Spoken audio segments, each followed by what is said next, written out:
it's Lisa and him. Oh, it's just me. It's Sam. See, I got my glasses on. That's so I look more professional. That's right. You writers. I can't see a damn thing with them on, but I look more professional. Is that what it is? So we're coming to you tonight. What are you doing? Are you striking a pose to everyone? Just trying to look professional. Oh my God, you and your Farrah Fawcett hair. Like it? Yes, it's gorgeous.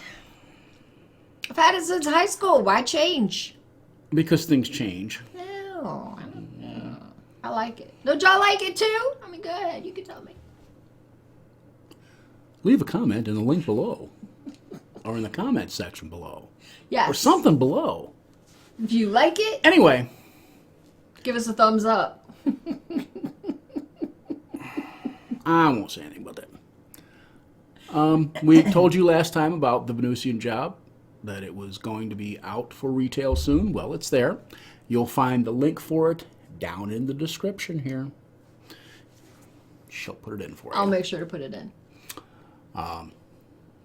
We'd appreciate it if you'd maybe give it a little listen, and if you like what you hear, support your local authors and narrators. The audiobook. This is the audiobook. Now, let me make this clear. If you purchase the book, that's fine, but the author of the book, Ryan McFadden, will get the proceeds from it. If you purchase the audiobook, he gets some of it, and we get some of it because we did the audiobook. So if you want to support us, buy the audiobook. And I know some of you say, well, it's so expensive. Well, the reason for that is, think about it. First, like we're doing audiobooks too. First, you have to write them. Okay, now we're writing book 4 now, which has no names. It's still titleless right now, but we're in the beginning stages of making the backbone of book 4.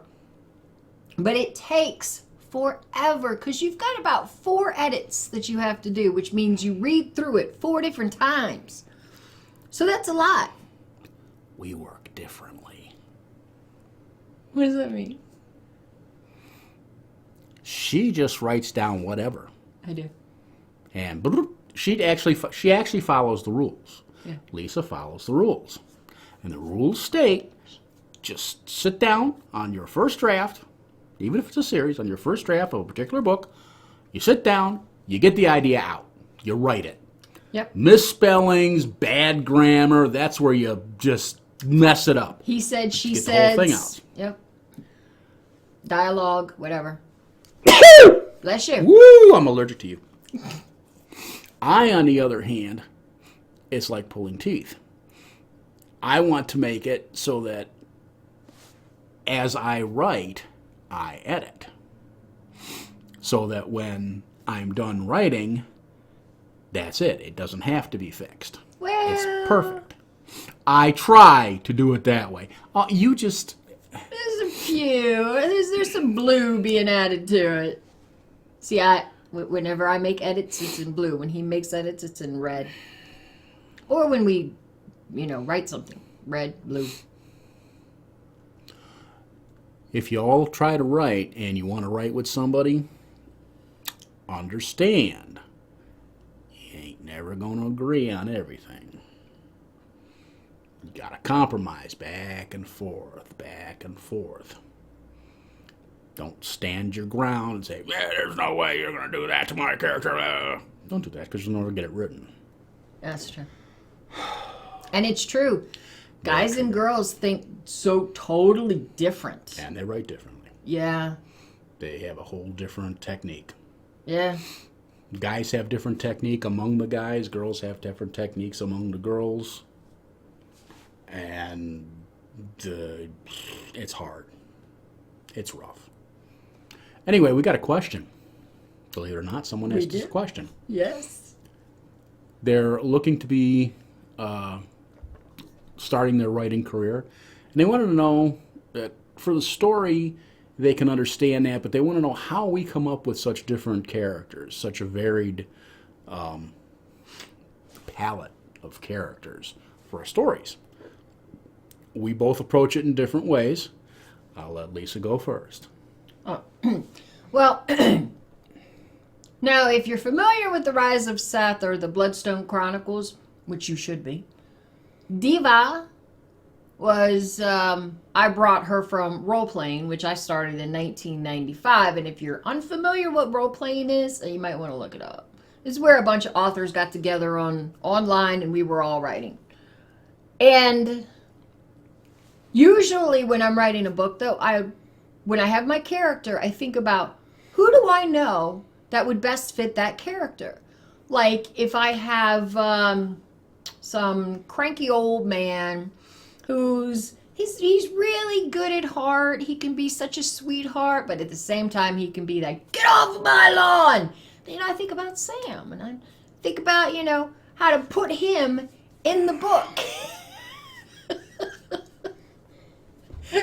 So I give that character his personality, his traits, and I might tweak him a little bit here and there, make him meaner or make him nicer, whatever. But that's what I do.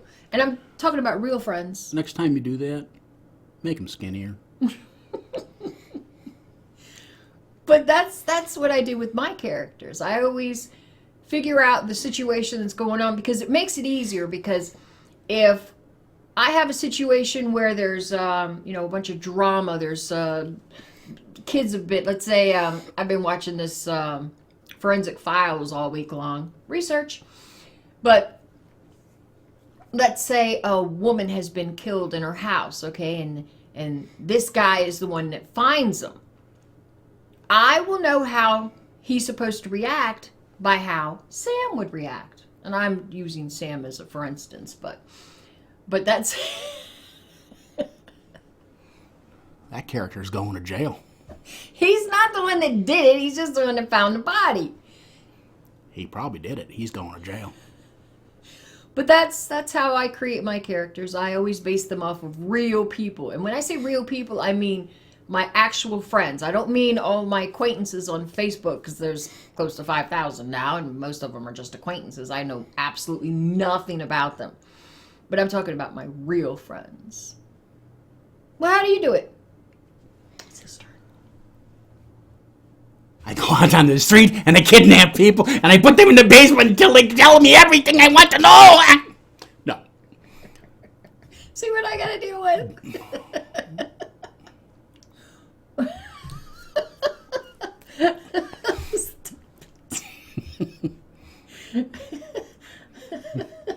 I'm trying to take a drink here. Yes, can I have a smell drink? I'm gonna cut it out. She's going to cut it off.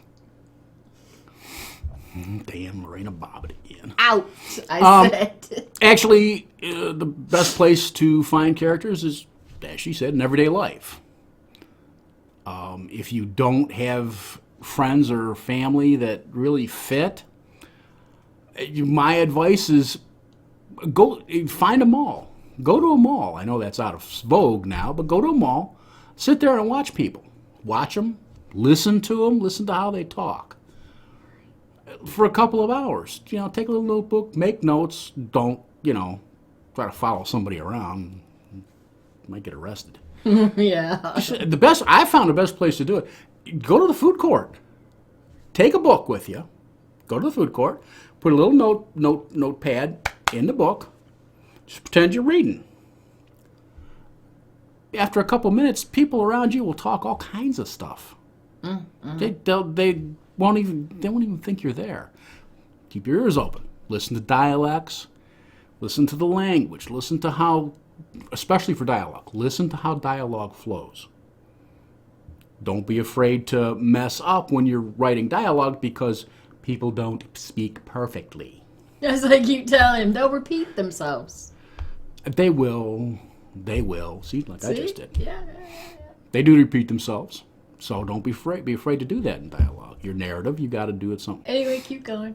But that's how you get your characters. You figure out what your character is going to be, what it has to do with the story. Is it main character, is it secondary character?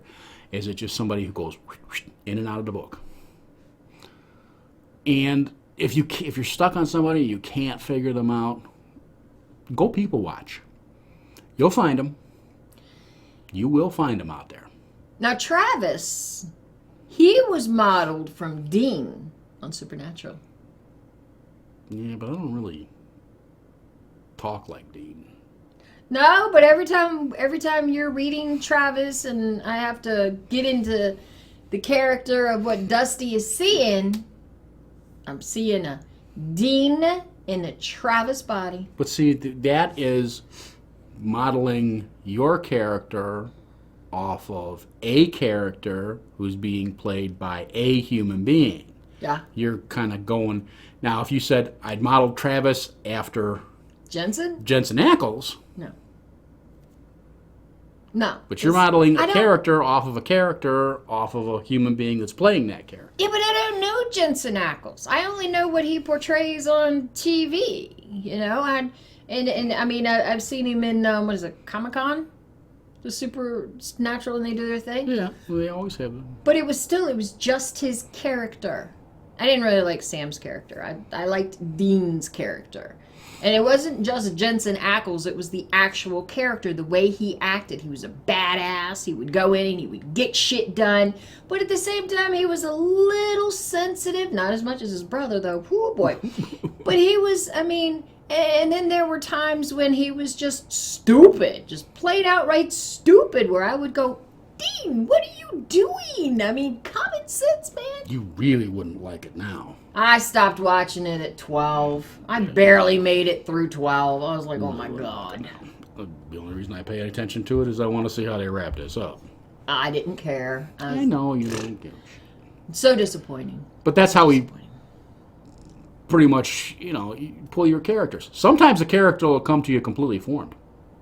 You'll know their personality. You'll know their quirks. You'll even be able to hear their voice in your head. Sometimes you just have a blank slate. You know you have a place for this character. This character has to be here, but you don't know anything about him. Sit down with them. Good thing to do, and she actually taught me this. Interview him. Interview the character. I know that sounds stupid. You're sitting there, you're talking, you're asking questions to yourself and you're answering them. But as you do that, more things will come out. And you'll start to get a character sheet for that particular character. And you'll understand them much more than you did at the beginning. And you have to understand your character if you're going to write it. That's true. If you just have a willy-nilly character you don't know nothing about and you start writing, it's just not going to go anywhere. Very true.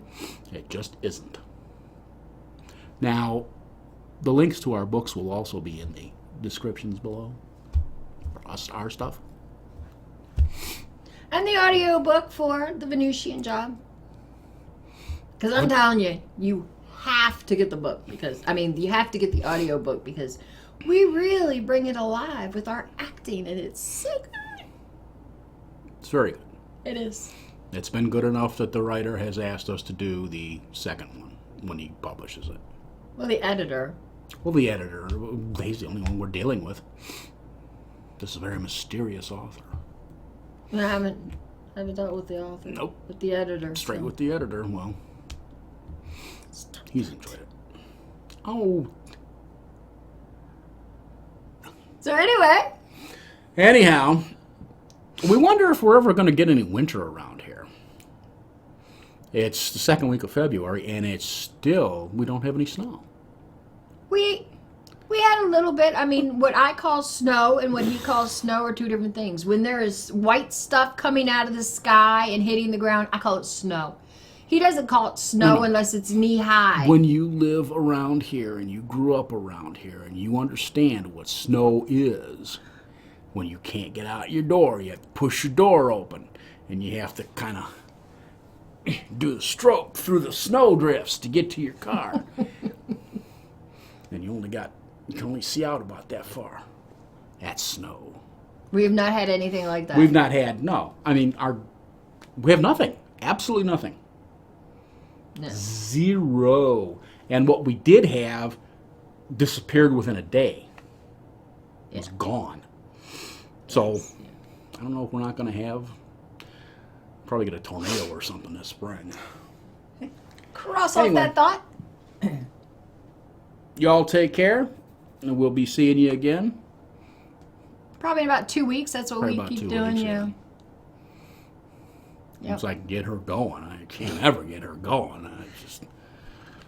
And in the meantime, we're working on the audio book for The Rise of Seth. And we are also working on the book 4, which, like I said, it's still titleless. We don't know what it is. See, she keeps telling me that we have to finish that very quickly. And I agree with her. We do. We have to finish it very quickly. Otherwise, she's going to be finishing it alone. And next week, we will go back into our final read on book 3, and then it will be published. No. You can't. No. It has already been published. Book 3? No, it. Oh, You're talking about book 3. I thought you were talking about it. Steven's going to get upset. I was going to say, wait, where was I? I don't remember publishing book 3. It was published a long time ago. What Lies Beneath will be published. Is that better? Yes. Okay. And it has nothing to do with the movie What Lies Beneath. So it's different. No. It's way different. You're not allowed to copyright titles.